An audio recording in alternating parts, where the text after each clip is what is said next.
culinary delights every Sunday at 7:30 p.m. only on Capital Television.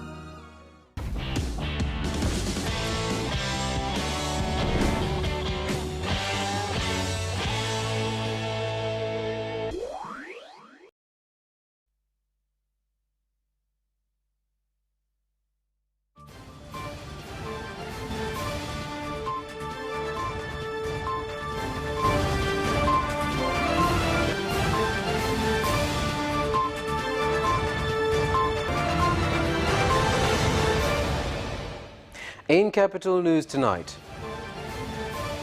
President Dr. Samia Suluhu Hassan directs the judiciary to improve on justice systems.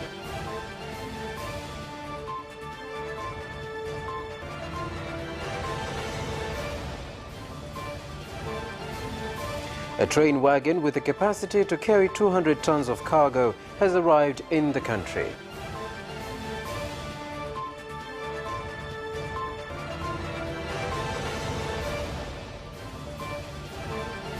And in sports, Yanga face contract problems with its sponsor SportsPesa.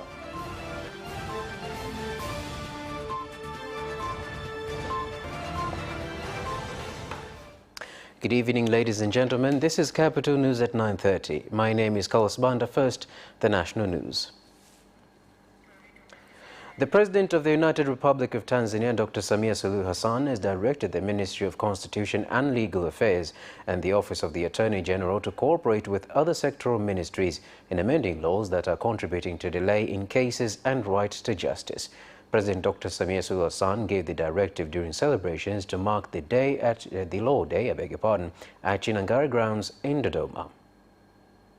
Na sheria, Wizara ya Fedha na wote wanaoshughulika maeneo haya pamoja na mwanasheria mkuu kushirikiana na kuzifanyia marekebisho sheria zote zenye mizunguko inayochelewesha kesi na upatikanaji wa haki kwa mapema.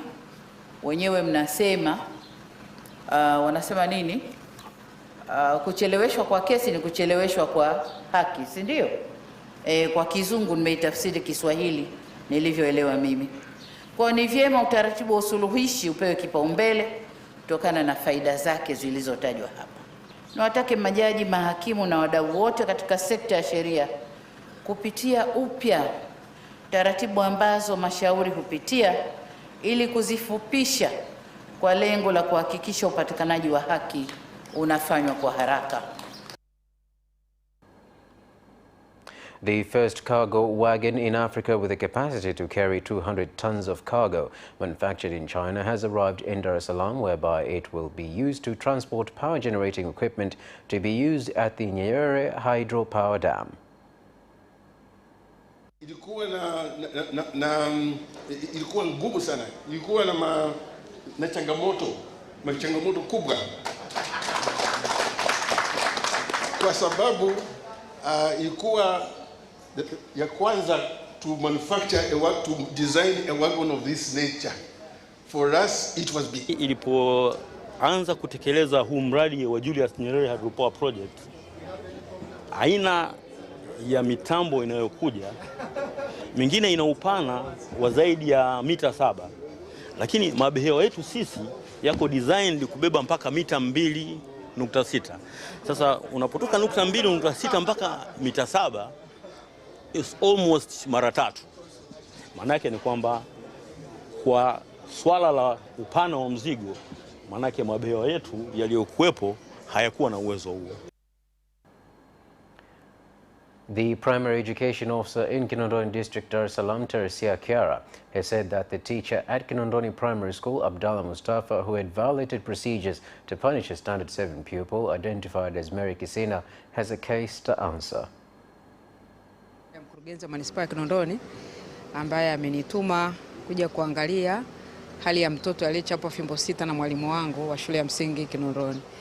Tumemwona mtoto alikuwa na jeraha la pasi kwenye mkono. Kwa hiyo alivyochapa zile fimbo 6, ina maana maumivu yameongezeka na anaendelea vizuri, na baada ya kumuona tunaendelea na taratibu zetu mbalimbali za kiutumishi dhidi ya yule mwalimu Mustafa kwa sababu analo kosa la kujibu. Some members of parliament have called on the government to review the Liganga and Mchuchuma iron ore and coal mining contracts, claiming they lack transparency and have signs of corruption. They made the statements in Parliament Dodoma while contributing to the Land, Natural Resources and Tourism Committee, as well as the Industry, Trade and Environment Committee reports. Na kwa bahati nishakuwa naibu waziri wa madini. Deposit iliyopo Liganga na Mchuchuma, makaa ya mawe, kuna tani zaidi ya milioni 400. Na mradi mzima kwa maana ya chuma pamoja na makaa una kosti bilioni 3 US dollars. Mwekezaji amekuja na milioni 600 tu. 2.4 tumpe garantia serikali tukope naye. Huu ni mpango wa kifisadi mchana kweupe. Na mimi nataka nikwambie mheshimiwa mwenyekiti, kama kuna kampuni ilikuwa inapiga dili ya kuiumiza nchi hii, ni kampuni hiyo ya Sichuan Hongda. Nataka nikwambie hoja ziletwe hapa bungeni na wale kwenda China watuambie nani aliwapeleka na ripoti ya China ije hapa. Hao ni mafisadi mchana. Residents from Migombani, Kiwalani, Minazi Mirefu Street in Gilala District, Dar es Salaam, have urged the government to intervene and stop the compensation payment exercise being implemented by an investor constructing a dry port in the area, who they claim has violated procedures to remove 142 households in the area. Measirika na hili swala kwa sababu wale kwanza wanakuja na bei mkononi. Wanakuja na bei yao, wanakutamkia wao, unaitaka hii bei, kama uitaki basi. Kwa mfano mimi nyumba yangu nimeambiwa milioni 20. Nikaambia milioni 20 hii nyumba, mbona iendani, hiyo ndio bei yetu ya mwisho. Nenda nyumbani kafikiria urudi tena. Lingine tunaloasirika, mazingira sasa hivi yamekuwa hatarishi haya. Hata mwizi akitokea hakuna mwingine anaweza kunyanyuka aende akamsaidie mwenzie. Tumeshakuwa tuko wamoja, kwa hiyo hapa tuko sehemu hatarishi. Kuna kero nyingine ambayo inajitokeza kwamba kwa sababu kuna baadhi ya wananchi wamekataa kuridhia pesa ndogo ambayo wanaipata kutoka kwa mwekezaji, wamegoma kuuza maeneo yao. Na walipogoma kuuza maeneo yao, yule mwekezaji amewasogezea makontena kiwango cha kutisha, kiasi ambacho hata ninyi mtakwenda kuona athari. Mtu amesogezewa kontena karibu, lakini pia nyumba imepata shida. The National Housing Corporation NHC has said that it has continued to make profit due to various investment projects that amounted to 60.7 billion shillings during 2021 to 2022 compared to 31.7 billion shillings in 2020/2021. Mtaji wetu umekuwa nao. Sasa mtaji unakuwa kwa namna mbili. Unakuwa kwa sababu thamani ya mali zetu zinaongezeka, lakini pia kwa sababu tunazalisha faida ndani ya shirika. Kwa hiyo mtaji umekuwa kufikia trilioni 3.4 kutoka trilioni 2.9. Tanzania has said that the doors are open to investment in the energy sector in the areas of production and distribution due to increasing demand of energy. This was said in Dar es Salaam by the Minister of Energy, January Makamba, during the meeting with energy stakeholders, including international energy companies and envoys.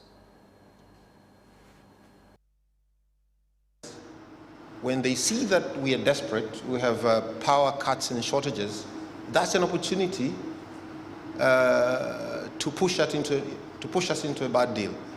We won't have a bad deal because the power agreements are standard globally. IRRs are standard, are known. So if you want to come and work here, be reasonable, because we are reasonable.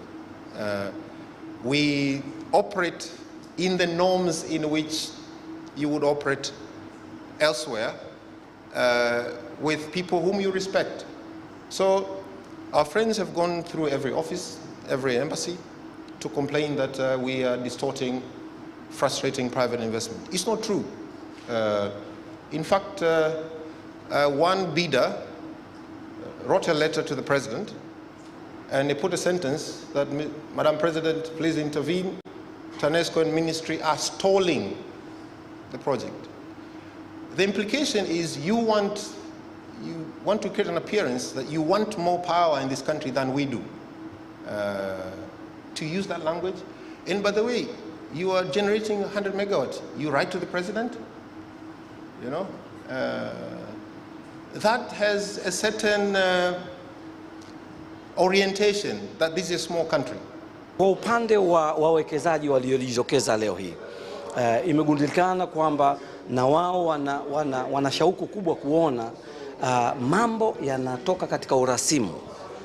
Wanataka kuona nchi inapiga hatua, wanataka kuona decision zinafanyika, na waziri mwenye sekta Mheshimiwa Makamba amewapa assurance. And that is the end of the national news. We'll take a short break and return for international news.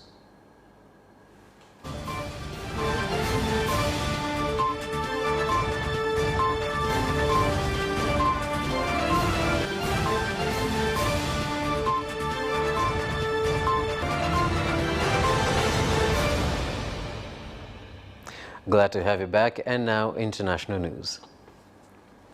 A huge crowd of worshippers turned out to attend a papal mass in Ndolo Airport in the Democratic Republic of Congo on Wednesday, the second day of Pope Francis' visit to the country. The 86-year-old pontiff had arrived in the DRC on Tuesday on the first leg of the 6-day trip to Africa that will also include South Sudan.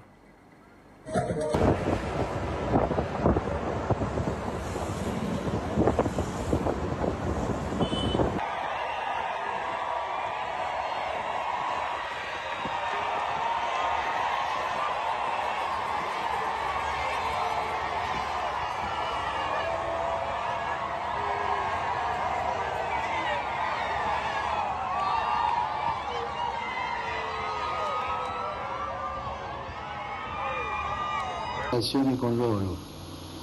I nuovi ufficiali delle religioni, con il loro patrimonio di sapienza, sono chiamati a contribuire invece a accostarsi alla gente per rendersi conto dell'esistenza dei congolesi. Tuambilie nchi ya jirani aache Kongo kwa usalama, kwa sababu yote ambayo yanapatikana katika mashariki ya Kongo, nawaza na rais wa Rwanda mwenyewe anaweza kuwa hizo dhamiri anajua ya kuwa iko parmi watu ambao wanaleta shida katika hizi maeneo.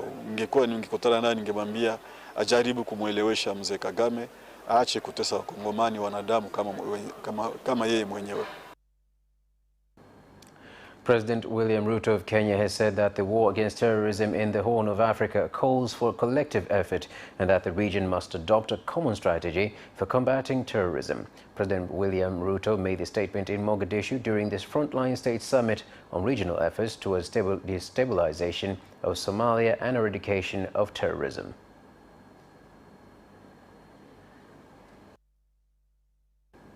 President Yoweri Museveni of Uganda has called on leaders in the East African region that security issues should be addressed by Africans themselves and not depend on United Nations forces to provide security, as has been done by some African countries affected by conflict.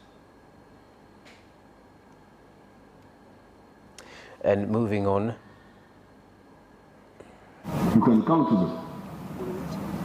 Problems in Mali, sijui hali ya Burkina Faso, Afrika ya Kati, Kongo, I don't know the situation in Chad, how it is. Tunaweza kuziongelea ambapo wameita UN wasaidie. By enhancing the use of ICT in the management and delivery of justice. There is no way we can remain where the judge was both a judicial officer, hearing a case, studying a witness, understanding the demeanor of the witness, wanting to capture every word the witness has said, but also being the stenographer in his or her court, because you have to write in long shorthand. It is innovations like this which expedite court process, have a record which is complete, permits the judicial officer to understand the witnesses, to follow without disruption, without deviation. After last week's decision on sending tanks to Ukraine, now debate is focusing on whether Ukraine needs further military equipment, including fighter jets. DW correspondent Thomas Sparrow is in Berlin and has more details to share with us. Thomas, After the tanks now, debate is centered around possibly sending fighter jets to Ukraine. How likely is this to happen?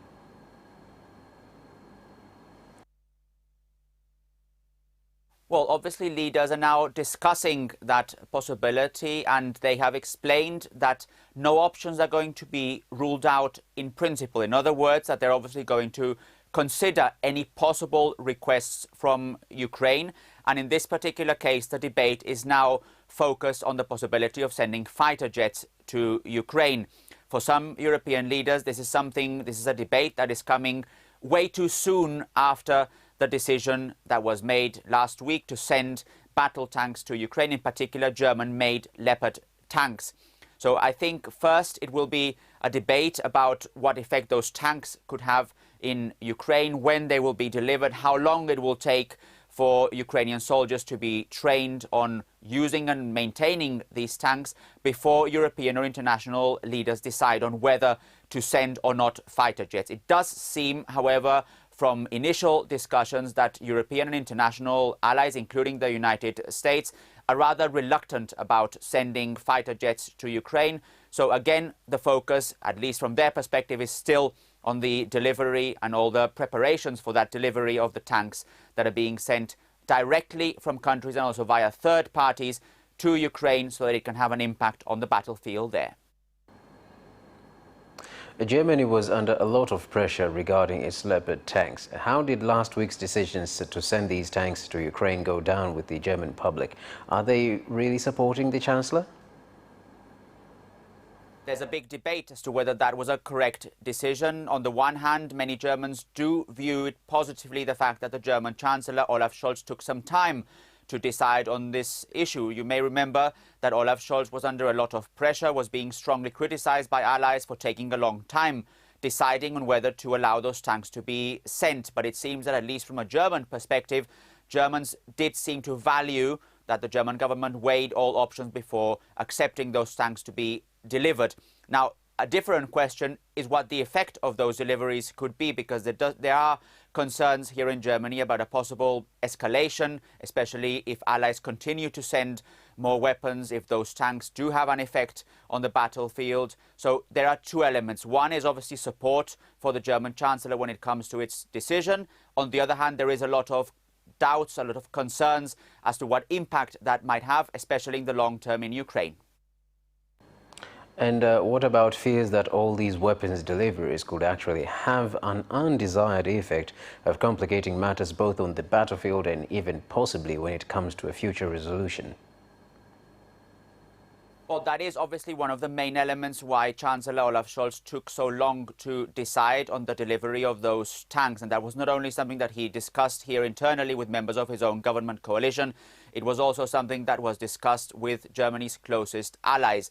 German and international leaders have to weigh very carefully what effect those deliveries would have and what it would mean not only on the battlefield but also for a possible future resolution of the war in Ukraine. And that's why it took so long for the German government to announce that decision. We're talking here about specifically very modern military tanks, the Leopard tanks that are German made. Also, US sent their own, or is going to send its own tanks to Ukraine. So there are a lot of discussions as to whether sending those tanks, allowing countries to send those tanks, what exactly it would mean on the battlefield. And this is also, by the way, a discussion that will continue, especially now as leaders across the world are discussing the possibility of sending or not those fighter jets to Ukraine. Thank you, Thomas, for sharing those insights. And ladies and gentlemen, that is the end of the international news. We're going to take a short break and return for business stories.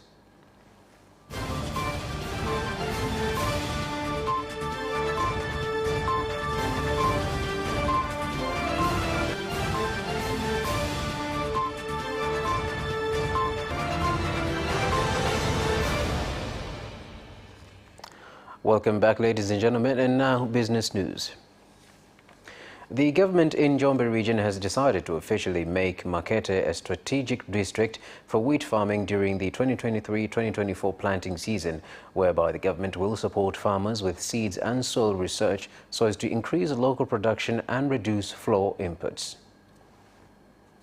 Mwaka utalima ngano kawaida, lakini mwakani ngano ni zao la biashara kwa kila mtu, na tutaleta wanunuzi, tutaleta mbegu bora, tutaleta mbolea na mambo mengine yote atazungumza mwenyekiti kwenye mbolea na vitu vingine, lakini sisi serikali tahakikisha kwamba kila ngano inayolimwa mkulima anapata. Na mnaweza mkatumia tu busara. Watumishi wa hapa wanakuwa na sehemu kao wanalima ngano, maisha yao yanaenda vizuri. Hawatapachukia kaa huku. Maka anakaa, analima ngano, analima kiazi, anapata maisha. Na masika utashangaa tumeshindwa kuvuna kwa sababu tunavuna kwa kutumia mikono. Ombi langu ni kwamba tunaomba tuwezeshwe mashine za kupiga ngano au kutuvunia. The Regional Commissioner of Unguja South, Rashid Hadidi Rashid, has said that vanilla farming in Bungi area, Zanzibar, has created employment opportunities for many youths, whereby more than 240 young people are employed at the vanilla farm. Mimi kwa ujumla katika mkoa huu bado naendelea kuwashajihisha vijana wetu waone kwamba wanakuja na kuona kwamba vanilla ni kilimo kizuri na kinatija kwa faida ya serikali na kwa faida yao binafsi. Wakilima kilimo hichi kwa maelekezo ya wataalamu tunachokipata na tunaiona katika mitandao mbalimbali, tunaona kilimo hichi kinatija na kina faida kubwa sana. Nikichukua rekodi ya vijana ambao tayari mpaka sasa hivi wameweza kunufaika na kilimo cha vanilla hapa Zanzibar na ambao wameweza kupata ajira ya kwa namna moja au nyingine, mpaka sasa hivi ni vijana ambao wanazidi 240, na katika hao vijana 240 takribani 80% ya hao vijana ni akina dada au akina mama wale ambao tunawaita wajane kwa hapa Zanzibar. The government, through the Ministry of Investment, Industry and Trade, has said that improvements being made in the investment environment in the country include improving energy, reliability, transport infrastructure, as well as access to land. Mkutano huu unatarajiwa kufanyika katika ukumbi wa kimataifa wa Julius Nyerere, yani Julius Nyerere International Conference Center, JNICC, ambao upo jijini Dar es Salaam. Uchumi unapokuwa kuna faida kubwa sana kwa mtu mmoja mmoja, lakini pia kwa nchi kama nchi. Na ndio maana hata sisi tulifikia mahali pa kuwa middle income economy. Tanzania ni moja ya nchi ambazo 10 za Afrika ambazo mazingira yake biashara yameboreka. Haya yote ni kutokana na uongozi mahiri wa serikali yetu, Mheshimiwa Rais, waziri na wizara kwa ujumla. And that is the end of the business news. We'll take a short break and return for sports.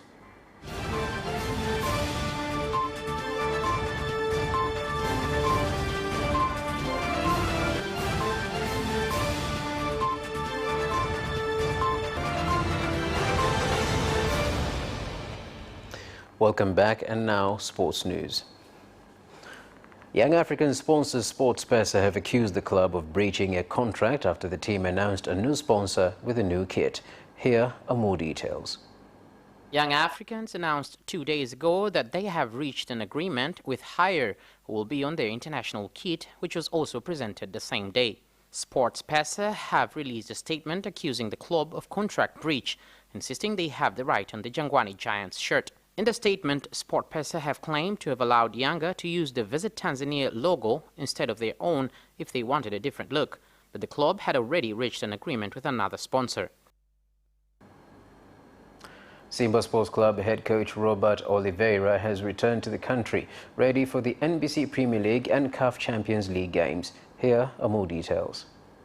We're starting to surface on whether the coach will return to the Msimbazi club after heading back to his home country, with Simba insisting he has gone for his transport documents. Robertinho returns ahead of Simba's tough NBC Premier League encounter against Singida Big Stars, who are fourth in the Premier League table, level on points with Azam, who are sitting in third. Singida Big Stars have dominated the January NBC Premier League awards, with coach and player from the team both winning the monthly awards.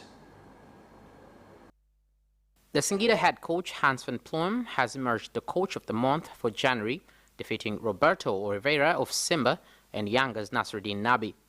The Player of the Month award went to Bruno Gomez, who scored 2 goals in as many games for Singida, while also playing well in all other games. Ladies and gentlemen, that is the end of our news bulletin for tonight. Thank you so much for watching, and good night.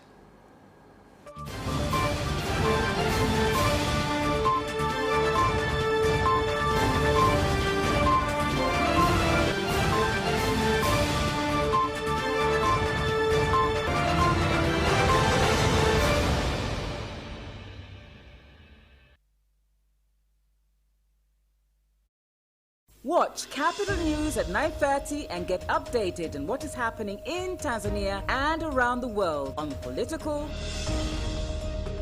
social,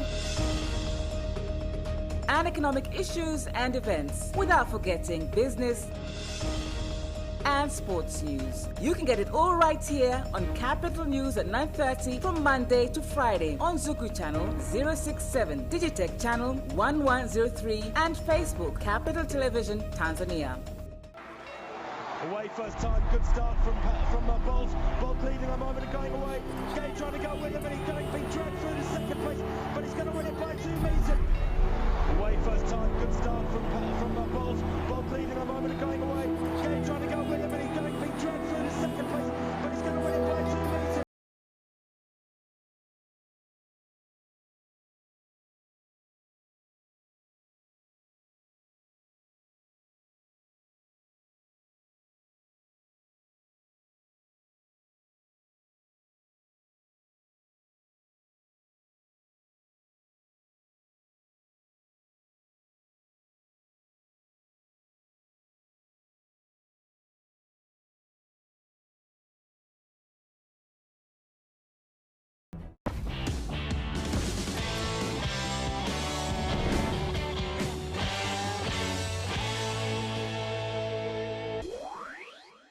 Tune in to Business Edition and meet business leaders and experts who'll keep you informed on business and economic developments taking place in the country, such as tourism, construction,